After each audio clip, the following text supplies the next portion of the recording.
Com a publicação do livro A Origem das Espécies, de Darwin, muitos entenderam que o homem veio do macaco, mas essa não é a realidade. O que Darwin disse, na verdade, é que o homem e o macaco moderno tiveram o mesmo ancestral, ou seja, no passado existiu um indivíduo que no decorrer da evolução originou o homem e o macaco.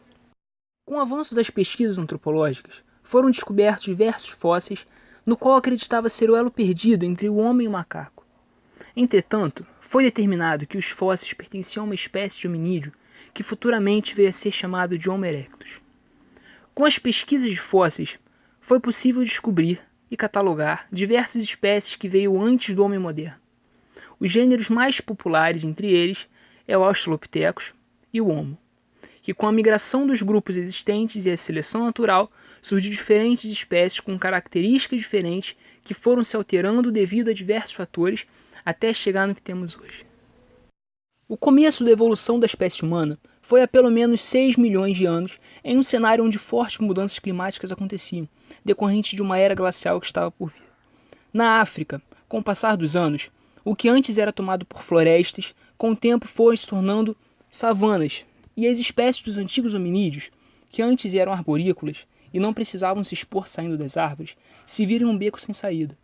Logo, aqueles que tinham uma tendência mais bípede poderiam se deslocar para outras regiões e, no meio de uma relva alta, poderiam avistar predadores a uma maior distância, além de ficarem com as mãos livres para fazer e usar ferramentas futuramente, dando uma vantagem sobre aqueles que tinham uma tendência mais quadrúpede.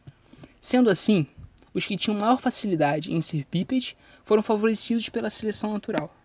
Os que foram selecionados foram gerando mais descendentes e adaptando novos comportamentos para se defender, se alimentar e sobreviver, como o furto de alimentos entre seres de uma mesma espécie ou até mesmo com a dispersão de predadores, tacando-os pedra ou qualquer outro material encontrado.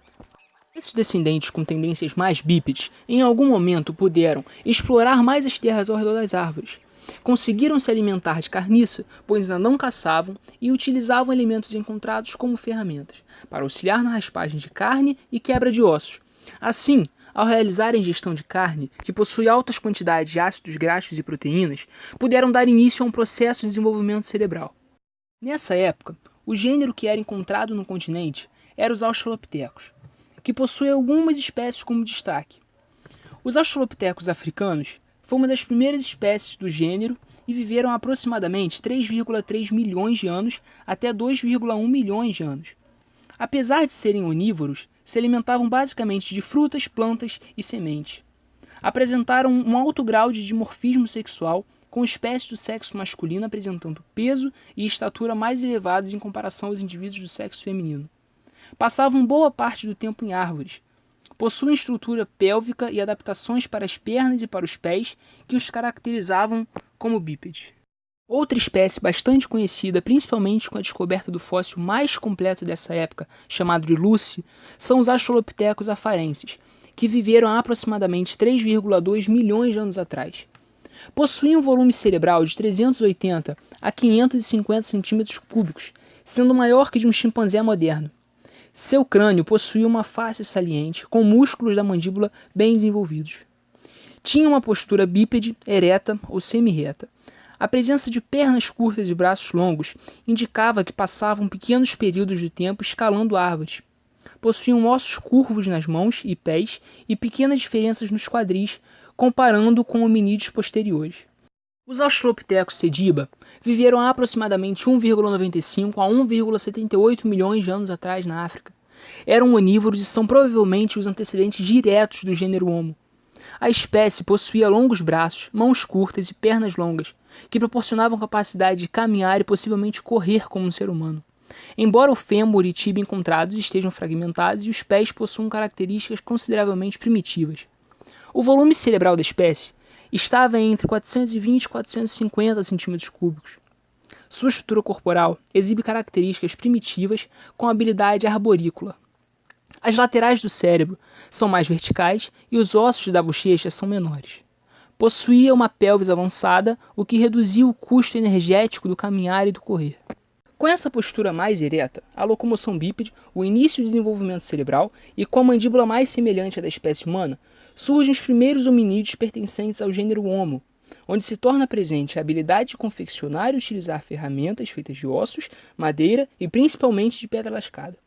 Foram os primeiros hominídeos a dominar o fogo, o que permitiu sua expansão para outros territórios e uma redução da musculatura facial, pois com o fogo também se pode cozinhar os alimentos, tornando-os mais macios. Os primeiros indivíduos do gênero Homo a existir foram os Homo habilis, cujo nome significa homem habilidoso. Se destacaram na capacidade de confeccionar e utilizar diversas ferramentas. Viveram há aproximadamente 2,1 a 1,5 milhões de anos atrás. Entre as espécies do gênero Homo, essa é uma das mais antigas e menos parecidas com os humanos atuais. Possuíam braços e antebraços proporcionalmente muito mais longos, cavidade craniana menor e rústica, medindo cerca de 550 a 680 centímetros cúbicos. Tinha uma morfologia corporal ainda adaptada para uma escalada. Porém, seus pés apresentaram evoluções fantásticas, permitindo também uma caminhada bípede. Também apresentaram dimorfismo sexual, com machos mais altos e mais pesados do que as fêmeas. Os Homo ergaster habitaram na Terra por volta de 1,8 a 1 milhão de anos atrás. Foram os primeiros hominídeos a deixarem a África, com fósseis encontrados no Oriente Médio e Extremo Oriente. A análise de fósseis mostra que esta foi a primeira espécie humana a colonizar ambientes quentes e áridos. Tinha uma estrutura corporal magra, com membros longos, sem deficiente para dissipar o calor.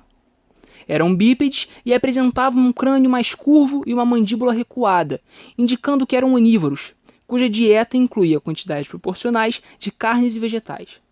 Possuíam uma constituição física bastante semelhante à do homem atual, sendo similares em altura, embora, em geral, fossem mais robustos e fortes.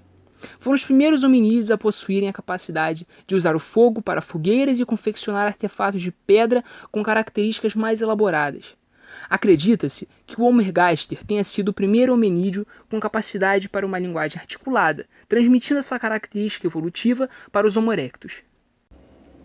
Já os Homo erectus viveram aproximadamente 1,8 milhões de anos na África, acreditando-se que ocorreu seu surgimento a partir do Homo ergaster, migrando posteriormente para a Ásia, Europa, Indonésia e Oceania, podendo ter havido uma coexistência entre essas espécies. Também fabricavam ferramentas para uso próprio, e foi o primeiro utilizador do fogo para o cozimento de alimentos. Sua alimentação era composta de vegetais, frutas, folhas, raízes e animais. Possuíam a altura de homem moderno, com um crânio mais robusto. Apesar de muitos aspectos da organização serem herdados do Homo ergaster, o Homo erectus desenvolveu ainda mais suas características.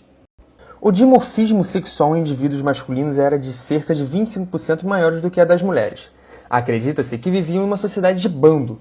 O tamanho do cérebro media entre 900 a 1.100 centímetros cúbicos e levou a suportar linguagens mais articuladas e confecção de ferramentas mais elaboradas.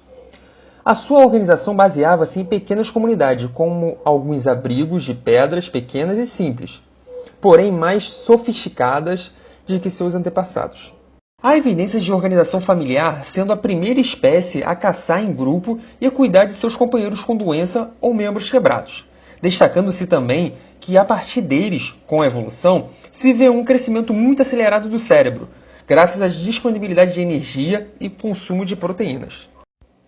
Devido às constantes alterações climáticas e à grande quantidade de pelos, que antes serviam de proteção e armazenamento de calor, deixou de ser uma serventia. Além disso, no calor da savana, sair para caçar com todos aqueles pelos se tornou um fardo. Só quem tinha uma cobertura menor conseguia ir atrás de carne durante o dia, enquanto os outros predadores descansavam na sombra, o que pode ter favorecido a seleção do indivíduo, com os menores pelos, que agora possuem uma camada de gordura abaixo da pele, facilitando o armazenamento de calor e a dissipação dele através das glândulas sudoríparas. Isso também removeu a necessidade de arfar no calor, permitindo que as vozes se desenvolvessem, abrindo caminho para a fala humana. Com esses acontecimentos, os grupos foram aumentando de tamanho. Grupos que eram formados por 15 a 20 indivíduos cedem espaço para grupos de 150 a 200 indivíduos, que interagem socialmente, havendo troca de informações, começando a estimular o desenvolvimento da linguagem primitiva, havendo gravação de pinturas rupestres em cavernas, ritos funerários, em algumas espécies, até uma certa divisão de trabalho entre machos e fêmeas. Com a expansão das espécies do gênero Homo através dos continentes e a chegada delas na Europa, uma das espécies possui um grande destaque: o Homo neandertal. Os Homos neandertais viveram aproximadamente de 400 a 40 mil anos atrás, convivendo com os Homo sapiens, possuindo nariz grandes permitindo o aquecimento e a umidificação do ar seco da Europa gelada. Tinha um volume cerebral de aproximadamente 1.450 centímetros cúbicos. Os indivíduos do sexo masculino tinham cerca de 1,65 m de altura e pesavam 65 kg. Os indivíduos femininos tinham em torno de 1,50 m de altura e pesavam 54 kg. Eles faziam suas próprias ferramentas, utilizando ossos, pedras, madeiras e roupas para proteger do frio. Viviam em cavernas, tendas e tinham o início de uma cultura, e realizavam ritos funerários. Como algumas espécies viveram na mesma época, a relação entre elas foi possível, e a capacidade de aprendizagem que a espécie tinha em relação à outra também. Com o surgimento do Homo sapiens, aproximadamente 350 a 200 mil anos atrás, na África, essa espécie veio evoluindo e espalhando-se por todo o continente, substituindo as populações já existentes na época.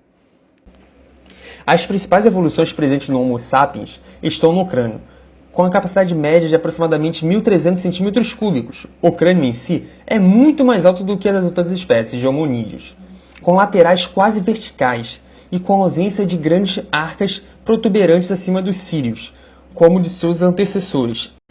Os primeiros Homo sapiens possuíam uma aparência robusta, com uma face localizada totalmente abaixo da caixa craniana.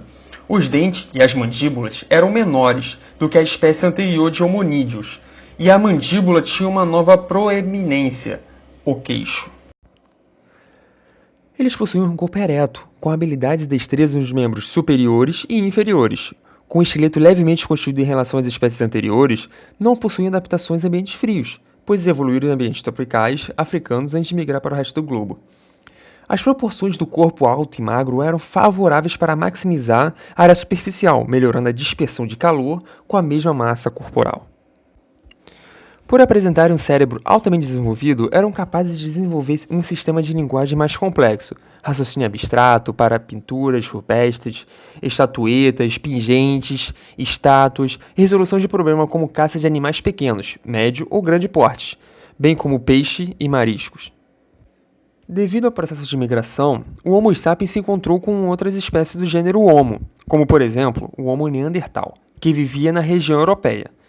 Essa relação inicialmente foi até pacífica, havendo troca de informações, que ajudou aos neandertais a aprenderem coisas novas, e há registro de relacionamento entre as espécies, gerando um indivíduo fértil. Com essa relação, esse indivíduo possui a parte do DNA sapiens e a parte neandertal, que existe até hoje.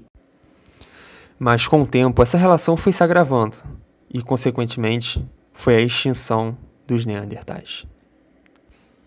A movimentação do homem antigo pelo globo foi sendo vítima da seleção natural. A cada região nova que eles chegavam, a seleção natural ocorria, deixando vivo apenas os indivíduos com características favoráveis ao meio. Com isso, foi possível o surgimento de diversas etnias, existentes até hoje em dia.